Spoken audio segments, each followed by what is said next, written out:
It's never too late to get your life. Hello, welcome to Get Your Life Podcast. My name is Lizzie G, your host. We all know this song. Papa was a rolling stone. Boom, boom, boom. Wherever he laid his hat was his home.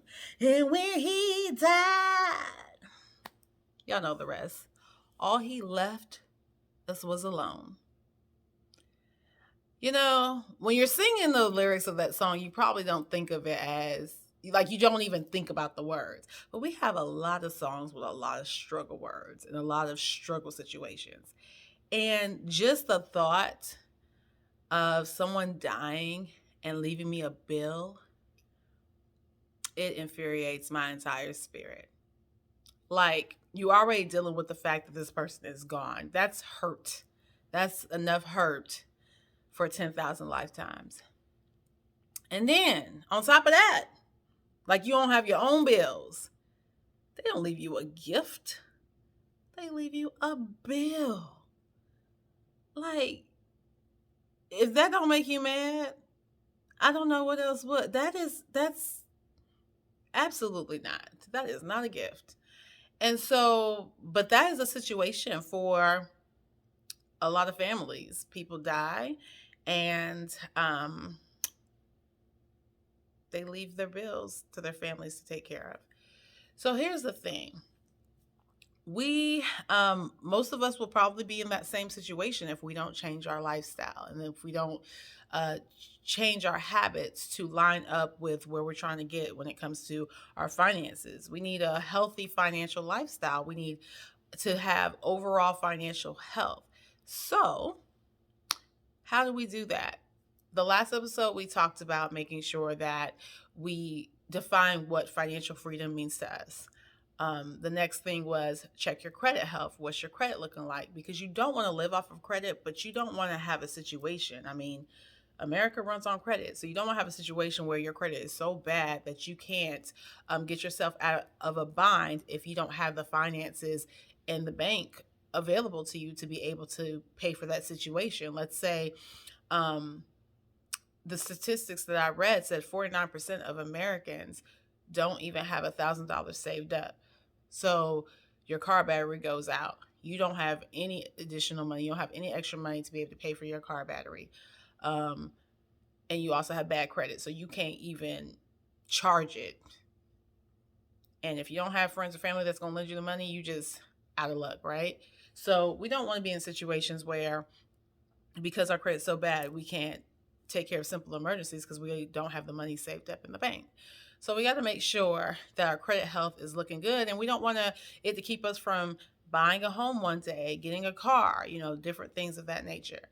And the third thing was tracking our spending. Just making sure that the money that we're spending things on lines up with our values and our lifestyle. A lot of times we spend a lot of money, we don't know, and we're like, hey, where'd all that money go? We don't even realize that we spent so much money eating out or getting the coffee from Starbucks every day or whatever it is that you spend your money on, kind of not really thinking about it. That all adds up. So being intentional about your spending and saving the portion that you would have spent on eating out or whatever your vice is, using that to build up your savings to at least $1,000 or pay it towards debt.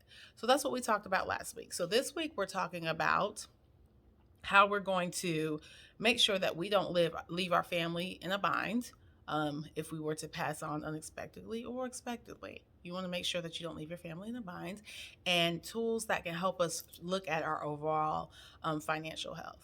Um, so the first thing, wealthy people with estates, when they pass on, whatever they left in their will, their estates probably go to their children or whoever they say they wanted to leave it to, right? Um, Wealthy people don't have life insurance. Why? Their investments, their estate, that is their life insurance. If they were to pass on, they have money to leave to their family. They have money to take care of any bill.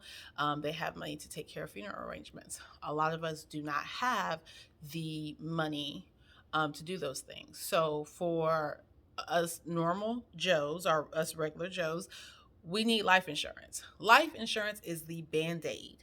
It's the band-aid that if anything happens, it's going to me unexpectedly, that's going to replace my income so that my family does not suffer more from my loss.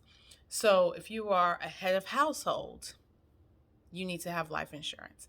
If you are not head of household, but you and your husband, or you and your spouse, if you will, both contribute to the household to live the standard of living that y'all live. Y'all both working. You make 100 grand. He make 100 grand. If you were to die, that 100 grand will be missed. You need life insurance so that they can maintain that, your family can maintain that standard of living. That is the band-aid to make sure that they are not left with bills when you go. That is the band-aid to make sure that they can continue to live their life without you, but finances won't be an additional burden because of the loss. And of course, young people, we don't want to think about dying. Like, nobody wants to think about dying, right? But the thing about it is, we all are going to die eventually, so we need to be prepared. So, life insurance, a band-aid. Now, a lot of people are like, oh, well, I have life insurance through my job. Unless you plan on working that job forever, then you need additional life insurance, because as soon as you stop working that job, unless you have a contract with HR where that insurance rolls over into something else that's private, that life insurance dissolves when you leave that job. So you do need additional life insurance to be able to make sure that it don't matter where you work, your family will be taken care of if you were to go. And when you think about life insurance, again, it's income replacement insurance. So if whatever you feel like your family needs to live on, and that's something that you need to speak with your spouse about, how much would it take to continue the standard of living, and for how long if I was to pass? What would be necessary to replace the income? A lot of people think of it as 10 times their regular salary, having that in place, just because it pays off the house, it pays off the other bills, and it keeps income coming for a time period until they're able to sustain without that income. So, once again, life insurance is a band-aid. After you have made your investments and you have your estate and you got your millions, you don't need life insurance no more. You can stop paying it. Get rid of it, because you already have what's in place to make sure that your family is taken care of, and you're leaving them an inheritance and not a loan, not a bill. You're giving them a gift and not more burdens. So that's the first thing. The second thing is there's different technology out there. There's an app called bdollar Smart that in just 5 minutes you can see your overall financial picture. The great thing about bdollar Smart is it does not ask for any personal information. So it's not going to ask you for your first name, last name. It's not going to ask you for your address, your social, like no personal identifying information. It's just going to ask for your initials and your zip code. And it's just going to ask you general questions about retirement and, different questions to get an idea of your financial picture.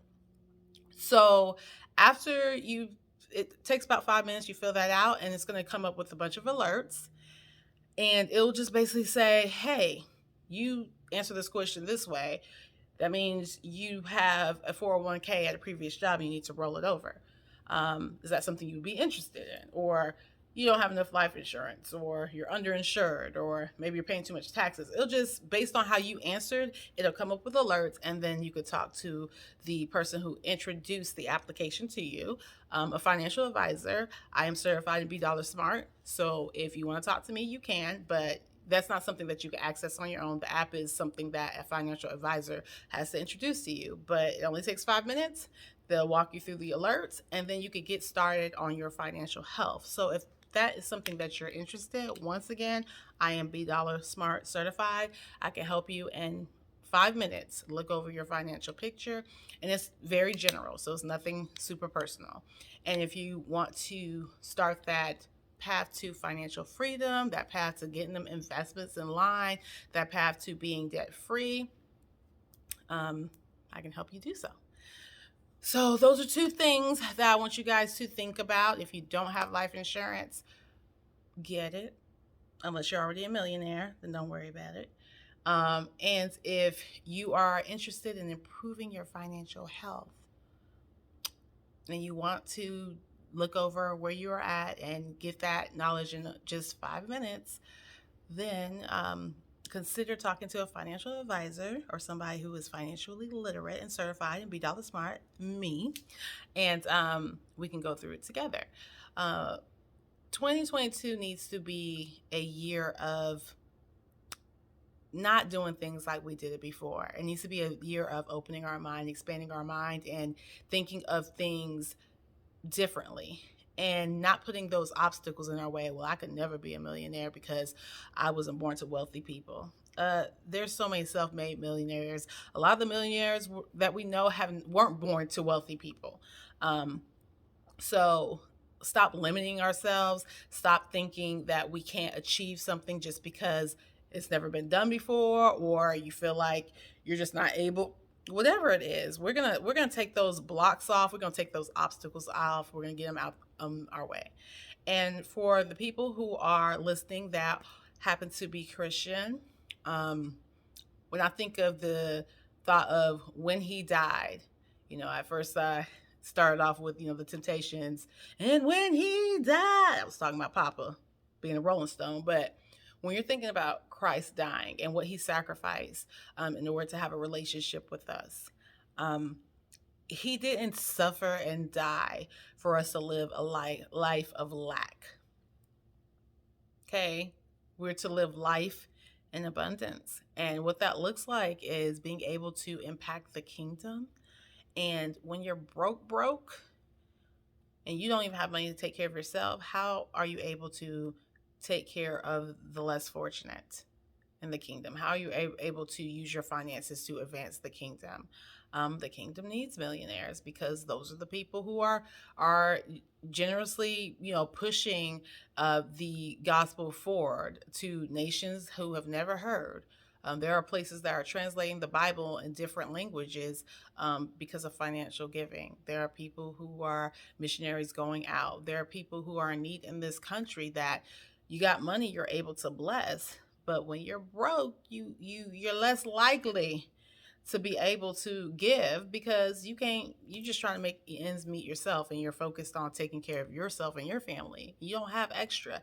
And we want to be a people that have extra. We want to be a people that have an abundance so that we can be able to be generous and give. And we can't do that if we're broke. So just another tidbit. So that is it. Thank you so much for watching. And I keep forgetting to say it in the beginning, but like, share, and subscribe. That lets the YouTube algorithm know that I exist and this video can go out to more people. So if you enjoy the content, please share it with somebody else. That's it. So y'all have a wonderful day. Thank you so much for watching, and let's do what it takes to get our financial situation in order. All right, until next time. Bye. It's never too late.